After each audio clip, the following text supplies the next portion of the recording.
지난주 우리가 함께 나눴던 말씀을 기억하실 겁니다. 스데반은 구속사적인 문맥에서 아브라함과 요셉의 얘기를 했지요.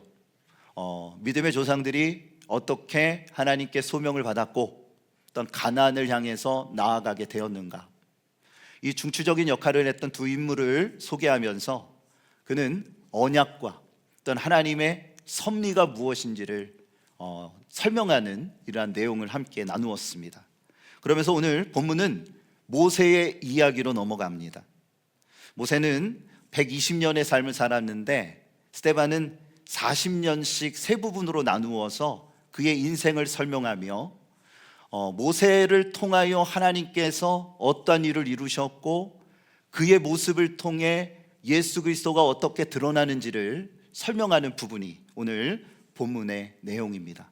이 과정 또한 선명한 복음의 메시지를 전하기 위한 빌드업 과정입니다.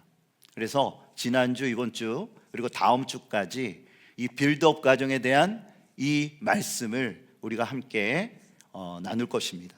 여러분, 그렇다면 오늘 본문을 통해서 우리에게 주시는 메시지는 무엇일까요? 첫 번째는 주의 은혜와 그를 아는 지식으로 자라가라는 것입니다. 우리 함께 따라합니다. 주의 은혜와 그를 아는 지식으로 자라갑시다. 자, 오늘 본문 20절, 22절 말씀을 우리 다 같이 함께 읽겠습니다. 그때에 모세가 낳는데 하나님 보시기에 아름다운지라 그의 아버지의 집에서 석 달 동안 길리더니 버려진 후에 바로의 딸이 그를 데려다가 자기 아들로 기르매 모세가 모든 지혜를 배워 그의 말과 하는 일들이 능하더라. 아멘. 자, 모세의 초기 40년에 대한 이야기를 들려줍니다. 그의 탄생과 어떻게 해서 애굽의 왕자가 됐는지 간략하게 언급하는 부분입니다. 바로는 이스라엘 민족이 점점 강성해지자 두려움을 느끼게 되죠. 430년의 세월이 흘렀고 장정만 60만 명으로 불어난 이러한 이스라엘의 모습을 보면서 또 그는 요셉을 모르는 왕입니다. 그러니까 왕조가 바뀌었다는 거죠.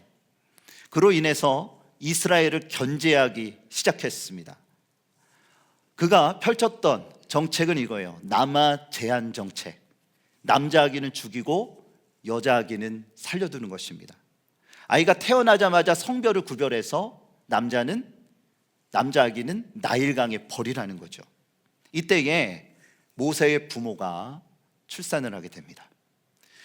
그들은 차마 자신의 아들을 나일강가에 버릴 수가 없었어요. 여러분 같아도 그러셨을 겁니다. 참 어떻게 내 자식을, 살아있는 그 자식을 나일강가에 버릴 수 있겠습니까? 결국 그들은 몰래 3달간 숨겨서 이 아이를 키우게 됩니다. 그런데 상황이 녹록치 않죠. 상황의 한계에 다다르게 됩니다. 아이가 우는 소리를 어떻게 들리지 않게 하겠습니까?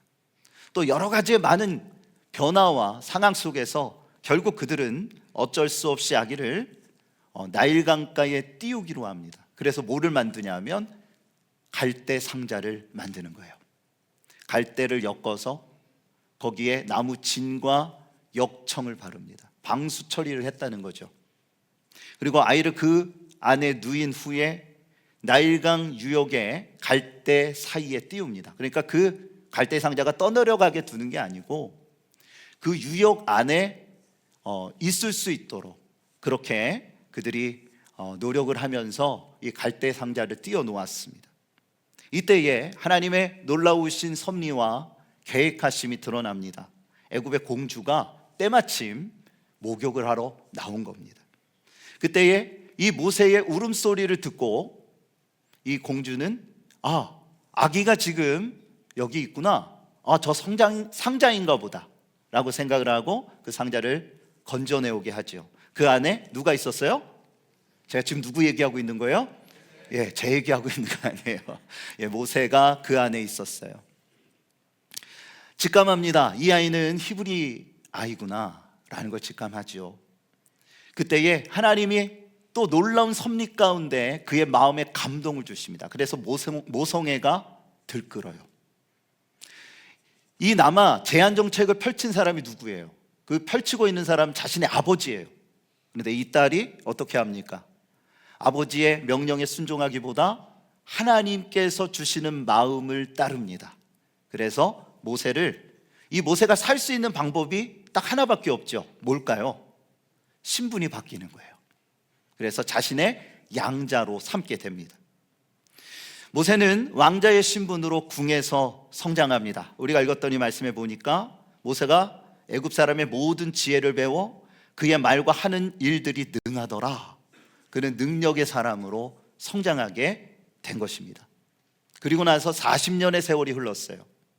모세에게 두 번째 전환점이 되는 이러한 시기가 다가왔는데 그는 히브리 사람으로서의 동족을 살피고자 하는 이런 마음이 일었습니다. 왜냐하면 그는 유모가 누구냐면 그의 어머니 요게벳이었어요. 요게벳이 어려서부터 모세를 히브리 신앙으로 가르쳤기 때문입니다. 교육이 그만큼 중요하다라는 거죠. 그는 하나님을 경외하는 믿음의 사람으로 성장했습니다. 비록 애굽의 왕자의 신분이지만 하나님을 바라보며 자신의 동족들을 또한 긍휼히 여기는 그러한 성품의 사람으로 잘 성장을 했다라는 겁니다. 오늘 본문 23절, 24절을 다 같이 함께 읽겠습니다. 나이가 40이 되매 그의 형제 당함을 보고 보호하여 압제받는 자를 위하여 원수를 갚아 애굽 사람을 쳐 죽이니라. 아멘. 그는 이 히브리인 원치 아니하는 고통과 억울함을 당하는 그 사람을 돕기 위해서 힘을 좀 썼는데 그만 그 사람이 죽은 거예요. 애굽 군인이 죽은 것입니다.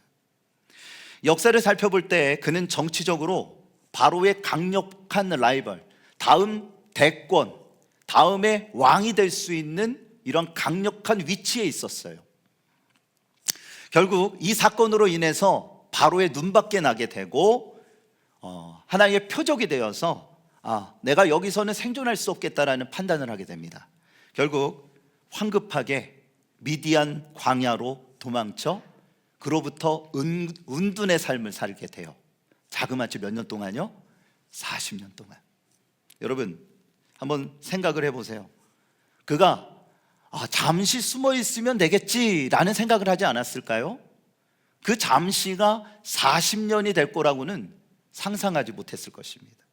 이때에 스데반은 아주 중요한 문맥을 짚습니다. 여러 가지의 참 많은 이 모세에 대한 스토리를 이야기하면서 그가 하고픈 이야기는 바로 27절에 있어요. 우리 다 같이 함께 읽도록 하겠습니다.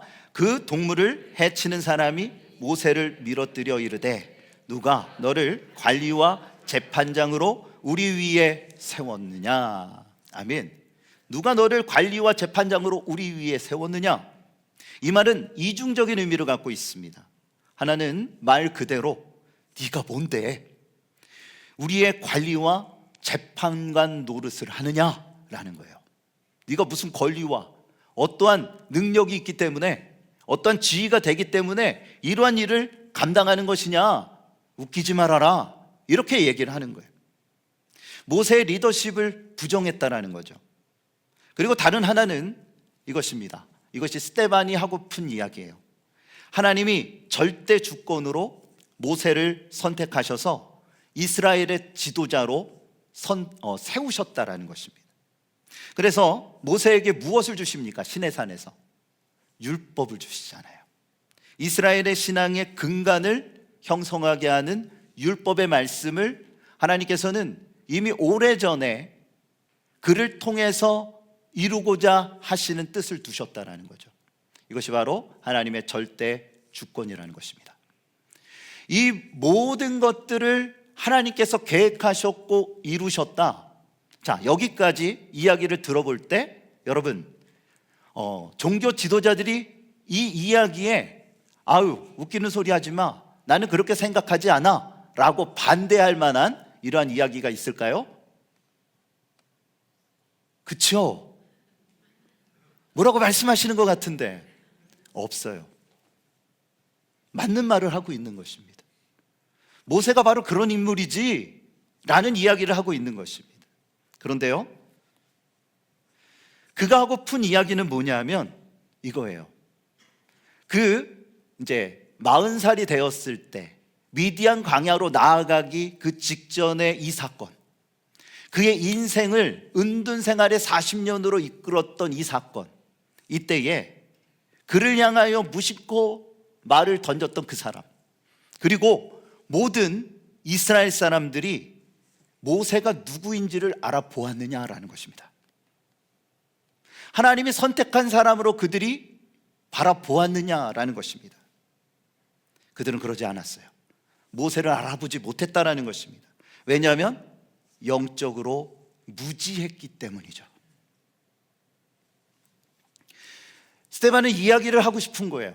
이처럼 종교 지도자들도 그들의 조상들처럼 예수님을 알아보지 못했다라는 거예요. 그들의 조상들이 무지하여 하나님이 세우시고 하나님이 선택하신 모세를 알아보지 못했던 것처럼 그들 또한 메시아를 알아보지 못했다라는 거예요. 왜요? 그들 또한 어리석은 조상들과 같았기 때문입니다. 스데반은 무엇을 강조하냐면 그림자인 모세를 붙들고 살아가지 말라는 거예요. 실체가 되시는 예수님을 붙들라는 것입니다. 베드로는 초대교회를 향해서 이렇게 메시지를 주었어요. 베드로후서 3장 17절 18절 우리 다 같이 함께 읽겠습니다. 그러므로 사랑하는 자들아, 너희가 이것을 미리 알았은즉 무법한 자들의 미혹에 이끌려 너희가 굳센 데서 떨어질까 삼가라. 오직 우리 주 곧 구주 예수 그리스도의 은혜와 그를 아는 지식에서 자라가라. 영광이 이제와 영원한 날까지 그에게 있을지어다. 아멘. 그렇습니다. 베드로가 하고픈 이야기는 껍데기를 붙들고 살지 말라는 거예요. 어떤 미혹과 유혹과 신앙을 흔들려는 악한 세력들이 움직일 것입니다. 하나님이 강력하게 기름 부으시고 역사하시면 그 가운데 사탄도 방해하기 위해 역사한다라는 거죠. 이때에 신앙의 중심이 바로 세워져야 한다라는 거예요. 여러분, 예수 그리스도를 왜 믿습니까? 신앙의 삶을 왜 살아오십니까? 지금 이 시간 이 자리에서 왜 예배를 드리십니까? 그냥 의무감에, 아니면 습관적으로 그냥 예배를 드린다 하는 거 아닙니까? 여러분, 우리가 이 험악한 세상 가운데 썬데이 크리스찬이 되시지 않았으면 좋겠어요. 주님을 바라보면서 주일날만 그리스도인이 아니라 우리가 우리의 삶 자체가 하나님께 온전히 드려지는 믿음의 삶을 살아가야 돼요. 여러분, 그 당시에 종교 지도자들을 보세요. 71명의 산에 들인 공회의 이 회원들, 그들은요 대제사장을 비롯해서 서기관들과 굉장히 강력한 힘과 어떤 율법을 가르치는 지도자들이었어요. 그런데요, 그들이 주님을 알아보지 못했다니까요. 메시아를 그렇게 기다렸는데 메시아를 십자가에 못 박았다니까요. 이 말이 주는 의미가 뭡니까? 이 시대를 살아가는 우리 또한 마찬가지라는 거예요. 종교 생활에 젖어들면 이게 전부인 줄 알아요. 아니에요. 여러분의 두 눈에, 아까 우리 찬양했잖아요, 믿음의 눈을 들면 보이는 분 한 분이 있어야 돼요. 내 안에 살아 역사하시는 예수 그리스도가 보여져야 한다는 겁니다. 여러분의 두 눈에 예수님이 보이십니까? 믿음의 눈을 들어 그분을 바라봤을 때 세상의 염려와 근심과 내가 갖고 있는 모든 것들이 다 사라지고 선명하게 예수님만 보이느냐라는 거예요. 믿음의 삶이란 이거예요. 예수님을 바라보며 가는 거예요. 예수 그리스도의 은혜와 그를 아는 지식으로 자라가야 한다는 거예요. 그냥 교회 생활에 젖어들어서 주일날 되면 예배드리고 예배 시간이 되면 예배드리고 이게 아니에요, 여러분. 그거는요, 종교 지도자들이 모세 그 그림자 허울뿐이 그 사람을, 그 율법을 붙들고 살아갔던 그 인생과 다를 바가 없어요. 우리는 실체가 되시는 예수님을 바라봐야 돼요. 그분 안에서 자라가야 될 줄을 믿습니다. 은혜와 그를 아는 지식으로 자라가라. 예수 그리스도가 내 안에 역사하고 계심을 우리는 경험해야 돼요. 제가 요즘 계속 강조하는 게 뭡니까? 하나님을 경험하는 삶을 사셔야 돼요. 따라합니다. 하나님을 경험하는 삶을 살아갑시다. 관념적으로 하나님을 믿는 게 아니에요. 내 안에 살아 역사하시는 하나님이 경험되어져야 돼요. 오늘도 나를 붙들고 계시고, 오늘도 나와 함께 하시는 예수 그리스도, 그분으로 인해 내가 숨을 쉬고, 그분으로 인해 내가 감사하고, 그분으로 인해 내가 예수 그리스도의 형상을 드러내는 인생을 살아가야 한다는 거예요. 우리의 신앙의 궁극적인 목표가 무엇이 되어야 할까요? 여러분, 예수님을 닮아가는 거예요. 예수님을 닮아가는 것이 우리의 신앙의 목표가 돼야 돼요. 그러면요, 여러분의 기도가 달라질 거예요. 여러분의 기도 제목들을 한번 보세요. 하나님의 뜻이 이루어지기를 원합니다. 이게 우리의 기도의 제목이 돼야 돼요. 예수님이 가르쳐 주신 기도의 제목 아닙니까? 기도의 내용이잖아요. 그런데 우리가 구하는 건 뭡니까? 우리의 삶에 대한 것, 우리의 자녀에 대한 것, 우리의 건강에 대한 것. 대부분이 다 비슷해요. 그 안에 디테일이 다를 뿐이지. 여러분, 이 모든 것들은요, 우리에게 있어서 너무 소중하고 일단 직접적이고 중요한 부분이지만 그보다 더 핵심적인 게 있어요.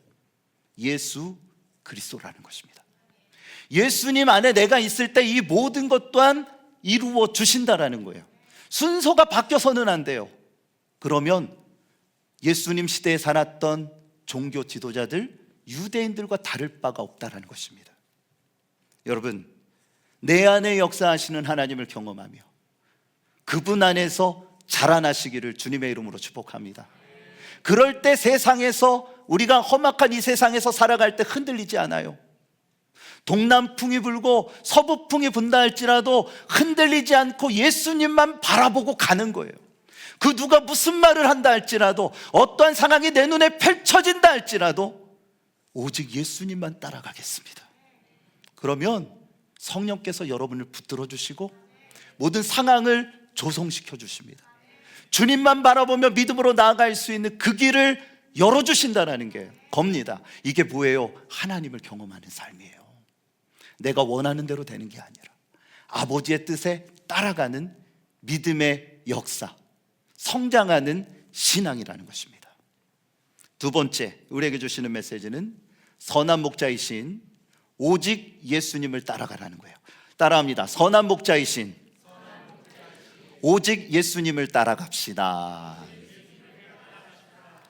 모세는 40년간의 운둔 생활을 청산하고 민족의 지도자로서 세워지는 전환점을 맞이하게 됩니다.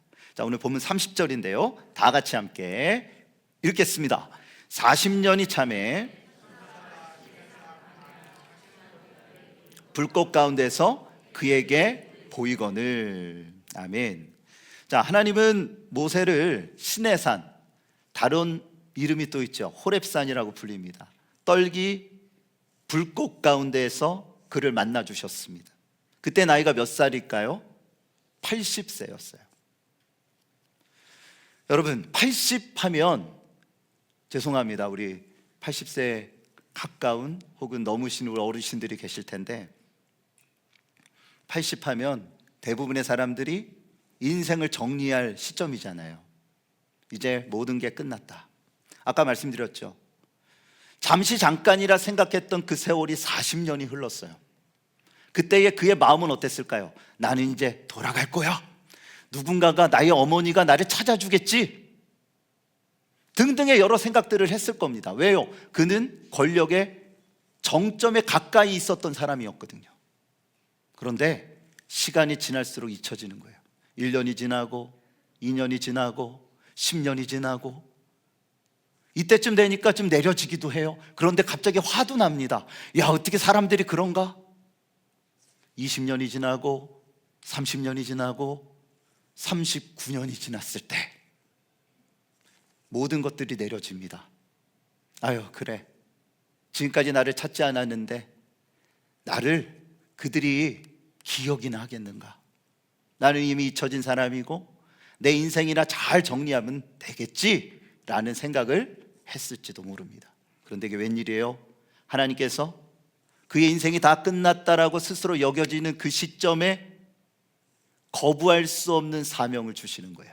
34절을 함께 읽겠습니다. 내 백성이 애굽에서 괴로움을 받음을 내가 확실히 보고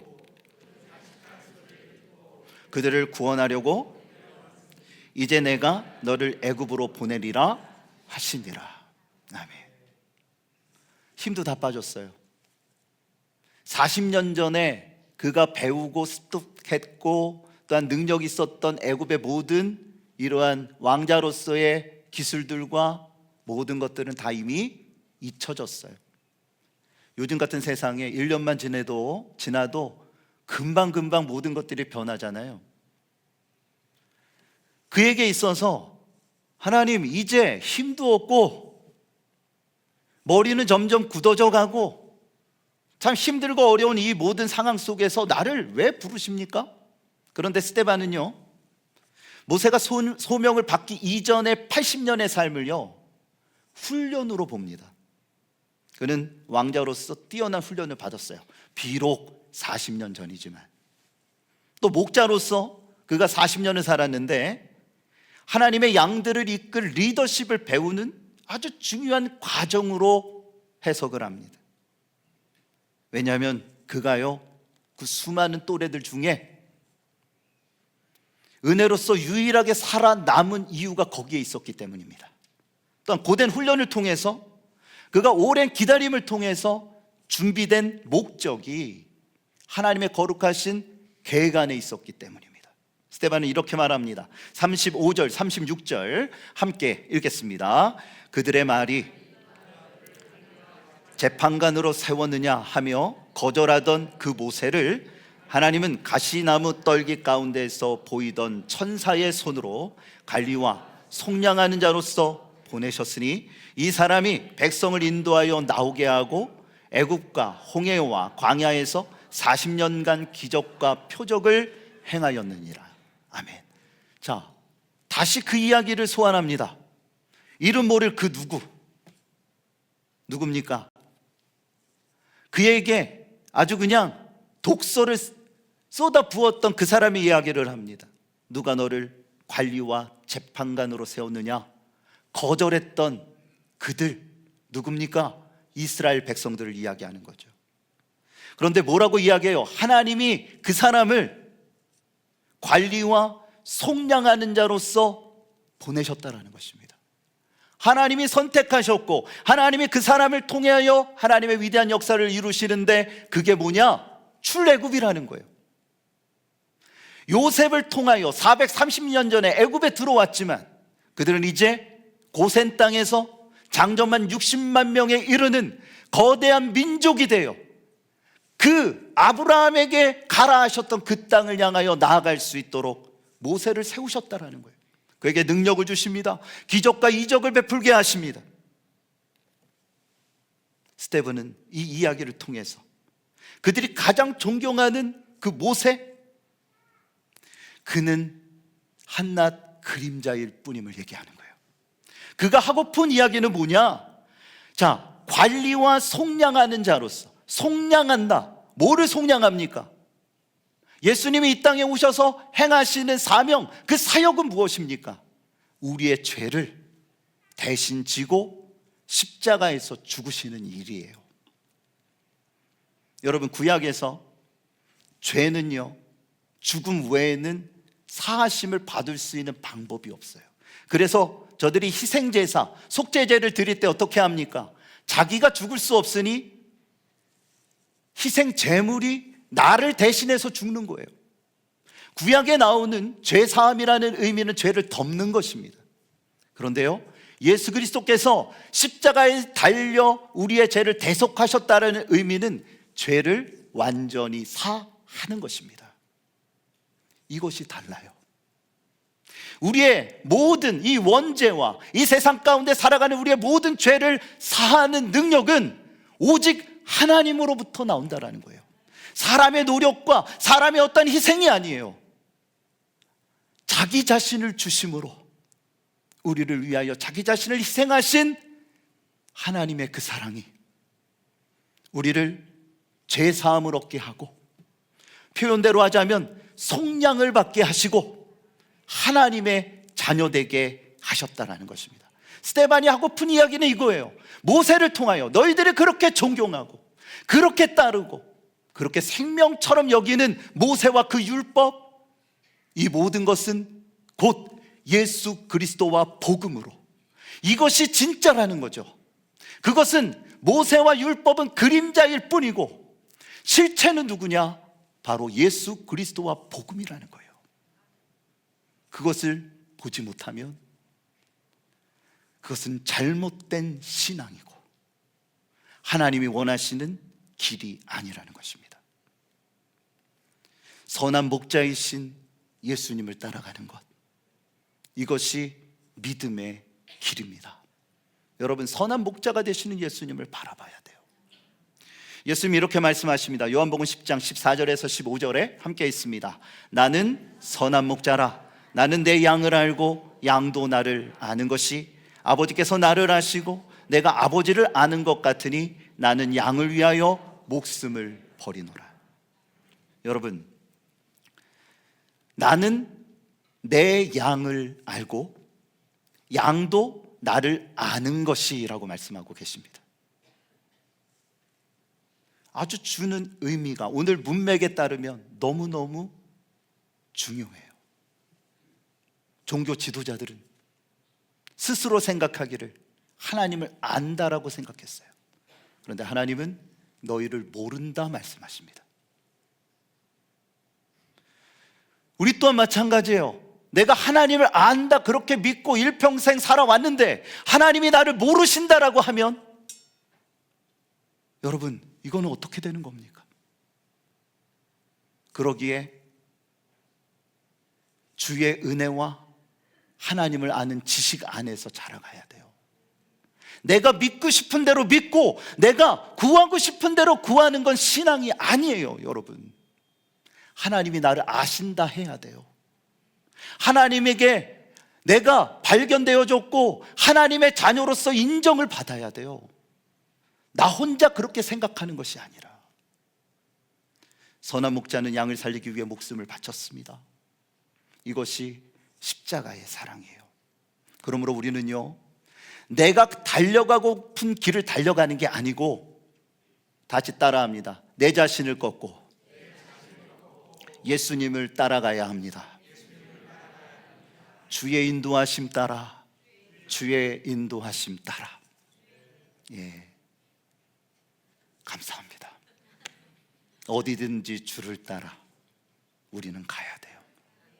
그것이 고난의 길이고 그것이 때로는 우리에게 있어서 내가 판단할 때 힘들고 어려운 일이 된다 할지라도 그것이 주님의 길이라면 믿음으로 가겠습니다. 이것이 진정한 신앙이라는 거예요. 여러분, 그러한 길을 우리가 믿음으로 나아가게 될 때 우리가 분명히 믿어야 될 것은 하나님은 가장 선하고 완전한 길로 우리를 이끄신다라는 거예요. 눈앞에 보이는 것이 어려움이 있을 수 있어요. 나와 부대끼는 일이 생겨날 수 있어요. 그러나 믿음으로 내 자신을 꺾고 주님 앞에 순종하며 나아가게 되면 하나님이 열어주시는 생명의 길을 경험하게 되는 거예요. 내가 예상하고 내가 그냥 뜻대로 되는 것, 여러분, 이것이 무슨 신앙이고 그 안에 나타나는 하나님의 역사라 말할 수 있겠습니까? 뻔히 다 보이는데. 그런데요, 힘들고 어렵지만 그럼에도 불구하고 내 자신을 꺾고 주님의 뜻에 순종하겠습니다. 역경이 오고 힘듦이 있지만 주님의 말씀대로 내가 나아가겠습니다 라고 고백하며 나아가게 되면 하나님의 역사하심이 여러분의 인생을 덮을 거예요.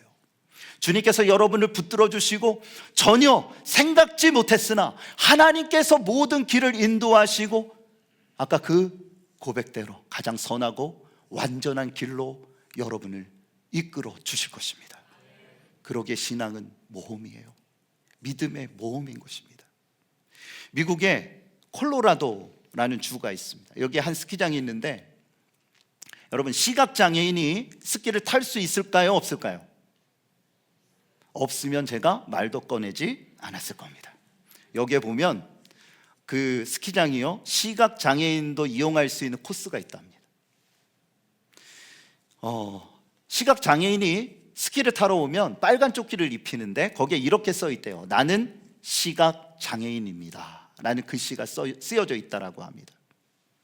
일반인들과 다른 코스에서 스키를 타지만 언제 어디서 두 눈이 보이지 않는데 앞에 있는 어떤 장애물이 있을 수 있고, 참 이 코스에 따라서 활강하는 이 각도가 다르잖아요.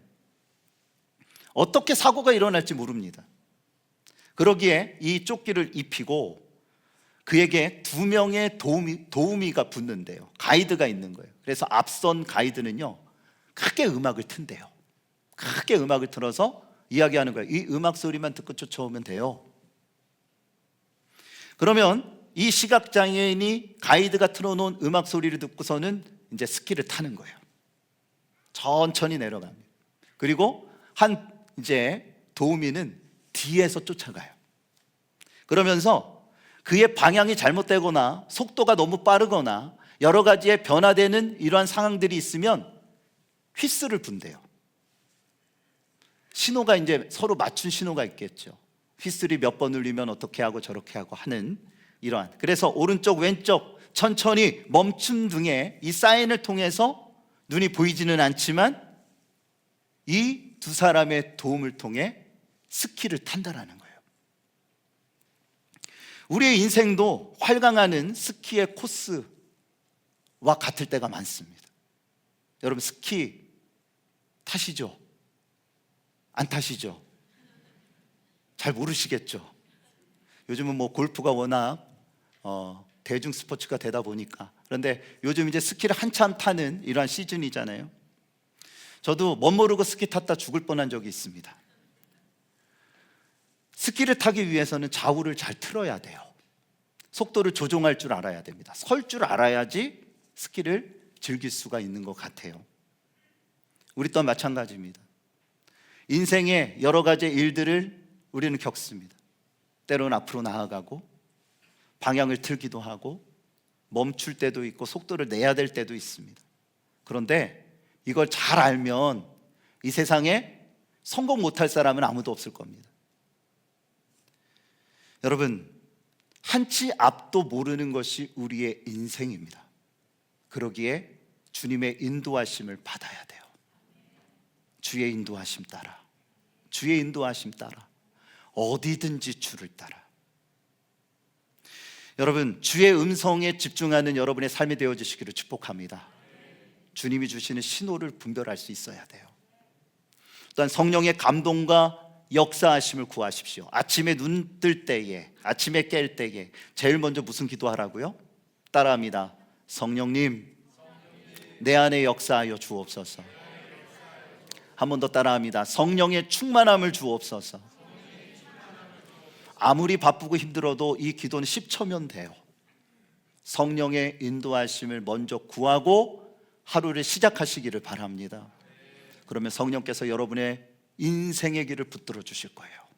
그때마다 여러분에게 신호를 주시고, 또한 때로는 강력한 그 손으로 여러분을 덮으시고 붙드셔서 하나님의 은혜 가운데 세워주실 것입니다. 물이 바다를 덮은 같이 여호와를 아는 지식이 여러분의 심령 가운데, 또한 이 교회 가운데 가득 채워지게 되어질 줄을 믿습니다.